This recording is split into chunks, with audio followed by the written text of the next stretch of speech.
Habakan tho tinge halor kajing persa jengko Kongres ya kajing temu jengko Sorkar Meghalaya Democratic Alliance hapo kajialam Konrad ki sangma mat ka Sorkar Assam hapo kajialam himenta Biswa Sarma ban penbej yo por usam Konrad ulong baka Kongres kan omde ban sukan tho ni persa namar baka Kongres klayo ya kalat ka kabuk siar labun bun snem hynrei kam shem lala satya ban le eiei halor por usam. See, there is no reason to do that. Of course, one has to realize that Congress had the opportunity to resolve it many years, but no steps were taken. But it is only at this time that we are taking the steps. I have been very clear in my stand also that saying that past governments have done their part.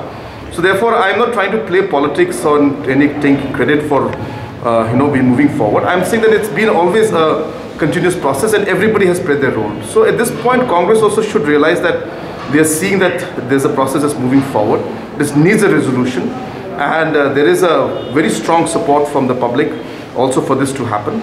So I think at this point in time, one has to not get into the politics of things and try to see the greater good for the people and the states. But I'm just giving a rough ball figure to tell you that we are very close to coming. There are just few areas which just needs to be finally, where Assam has said that this is what it is, we have said this is what it is, but it does not, both of them are not actually matching.